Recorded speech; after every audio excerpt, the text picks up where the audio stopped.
తమిళ దళపతి విజయ్ తన నూతన పార్టీ తమిళ వెట్టి కళగం జెండాను ఆవిష్కరించాడు. ఈ ప్రక్రియ గురువారం చెన్నై సమీపంలోని పనేరులోని పార్టీ ప్రధాన కార్యాలయంలో జరిగింది. పైన మరియు క్రింద ఎరుపు, మధ్యలో పసుపు రంగులు కలిగిన ఆకర్షణీయమైన రూపకల్పనతో కూడిన జెండాను విజయ్ స్వయంగా ఎగురవేశాడు. జెండా మధ్యలో వాఘే పువ్వు, 2 ఊదే ఏనుగులతో పాటు ఉంది.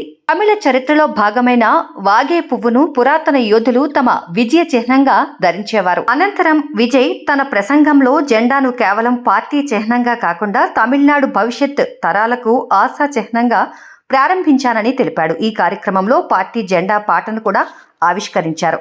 ప్రజాస్వామ్య సూత్రాలు, సమానత్వం, సామాజిక న్యాయం పట్ల నిబద్ధతను వివరించే ఈ పాట ఆకట్టుకుంటుంది.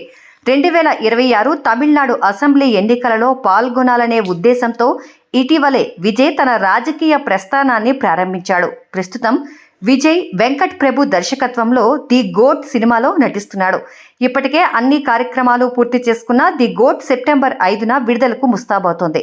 ది గోట్ తర్వాత తన తర్వాతి సినిమాలను ప్రకటించలేదు విజయ్.